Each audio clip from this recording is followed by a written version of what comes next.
Olá, pessoal! Então, hoje a gente vai falar sobre a Agenda 2030 da Organização das Nações Unidas, cujo carro-chefe são os Objetivos do Desenvolvimento Sustentável. Nessa primeira parte, nós vamos falar então do histórico dos ODS. Bom, primeiro vamos começar com quem sou eu. Eu sou o Joaquim, graduado em Licenciatura em Ciências Biológicas, aqui pela PUC Paraná mesmo.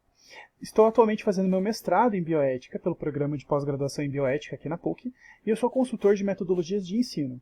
Minha pesquisa atualmente é gamificação como metodologia ativa para a aprendizagem de bioética, o potencial do Role-Playing Game, ou RPG.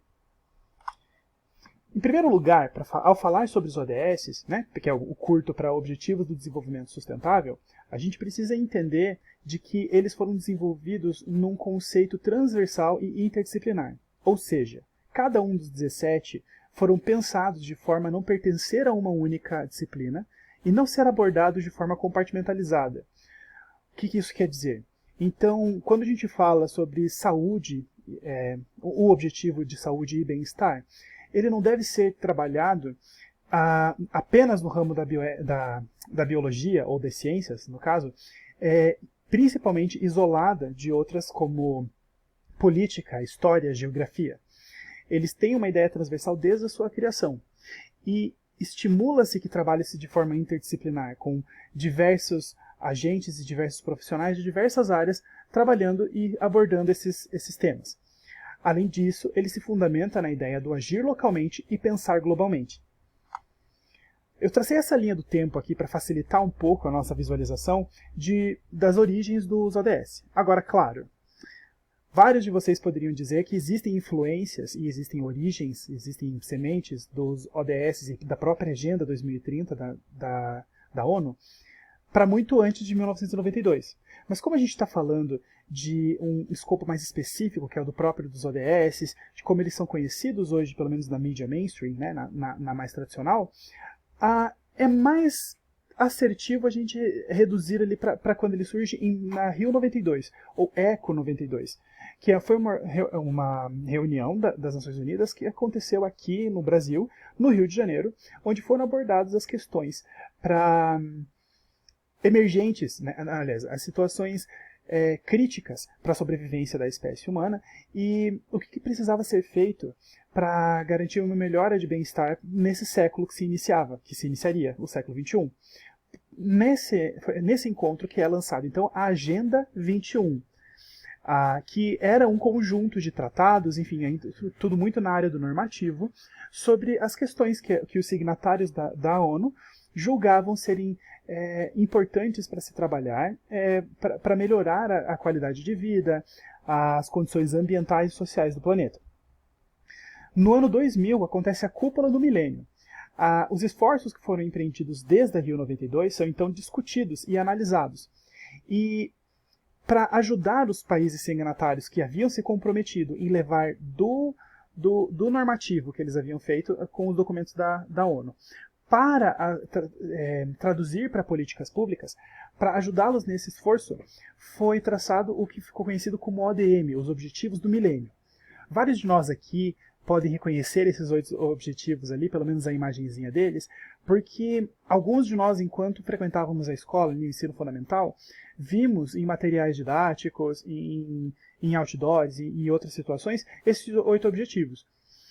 Claro que existem outros colegas entre nós que vão estar, que nunca viram esses 8 objetivos, estão mais familiarizados em materiais didáticos e outdoors com os ODS, mas, enfim, a vida é assim. Em 2012, portanto, depois de 12 anos de trabalhos em cima dos Objetivos do Milênio, acontece a Conferência das Nações Unidas sobre o Desenvolvimento Sustentável, que nós conhecemos como a Rio+20. Nela, então, são analisados os sucessos e fracassos referentes aos ODM, considerando que os 15 anos que havia sido dados para os países alcançarem aqueles objetivos estavam chegando ao seu fim. É interessante ressaltar aqui de que alguns resultados muito positivos dos ODMs, como por exemplo a redução da mortalidade infantil, quando escrutinados os dados, você percebe que a redução dramática na mortalidade infantil aconteceu em países centrais ou países do eixo norte, como Estados Unidos, alguns países da Europa, por exemplo. E nesse mesmo período, apesar dos ODMs apresentarem um sucesso enorme na redução desses números, podia ser visto que países, por exemplo, da região africana e subsaariana e da Ásia, na verdade os números haviam aumentado. Isso mostra algumas dificuldades de ação e de planejamento referente aos ODM. Tudo isso foi discutido junto com questões ambientais emergentes dessa primeira década dos anos 2000, com uma forte ênfase nas mudanças climáticas. Também houve uma incidência dos países do eixo sul muito grande nessas discussões. Por eixo sul, nós queremos dizer os países que estão na parte sul do globo, né, no hemisfério sul. Mais especificamente, os países da América Latina, do sul da África, né, a África subsaariana, e alguns países da Ásia.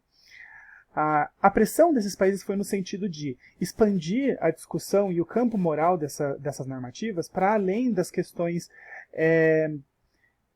centralizadas em política e econômica, como havia sido desenhado antes e fortemente influenciados do ODM, mas também para a questão social, geográfica, histórica, social dos países. O resultado dessas discussões é o relatório The Future We Want, ou O Futuro que Queremos, que lança em 2015 com esses resultados e uma repaginada, digamos, nos ODMs, que ficou conhecido como os 17 Objetivos do Desenvolvimento Sustentável, ou ODS, que a gente está chamando aqui por mais curto. Em 2015, portanto, a Organização das Nações Unidas lança esses 17 objetivos, com mais um prazo de 15 anos para que se alcance eles, com o objetivo de melhorar, então, até nos próprios documentos dos ODS diz, para alcançar igualdade, para erradicar a miséria no mundo, melhorar as condições de vida do mundo como um todo, garantir o equilíbrio ambiental e uma sociedade sustentável, igualitária e pacífica. Em 2017, 2 anos depois que os ODS são lançados, a Unesco organiza um documento que é considerado um marco na história dos ODS, que é chamado Educação para o Desenvolvimento Sustentável. Esse documento ele institucionaliza a educação e sustentabilidade como um objetivo central para a implementação dos ODS. Mais do que isso, nesse documento, a Unesco delimita e explica o que ela nomeia, ou o que ela acaba definindo como Educação para o Desenvolvimento Sustentável, EDS, no caso, a sigla. Essa modalidade de educação, ela surge também como uma prática, como uma modalidade transversal e interdisciplinar, como um objetivo central para se alcançar os 17 objetivos, e o que se assemelha muito com os paradigmas modernos, ou mais vanguardistas, da educação ambiental e da educação como um todo, que como a gente conhece aqui no Brasil, pelo menos na teoria. Então, uma ideia transformadora, engajada com as questões sociais, e que tem o intuito de ser crítica, capacitando o educando a entender e transformar a sua realidade. Ela determina de que é um compromisso para todo mundo determinado a cumprir esses 17 objetivos, a democratização da informação e a promoção de uma aprendizagem sobre os ODS que impulsione medidas positivas. Nesse sentido, é um dos momentos cruciais em que a Agenda 2030 se aproxima da própria ideia que a gente tem de educação ambiental. E por isso que eu acho tão relevante estarmos discutindo sobre isso agora. Bom, por enquanto, nós falamos apenas do histórico dos ODS. Na próxima parte, nós vamos falar da compreensão de ambiente, tanto na área normativa quanto na legislativa, que vai ser muito importante para compreendermos o que a gente entende hoje pela ideia de desenvolvimento sustentável e se é exatamente o que a gente precisa hoje em dia.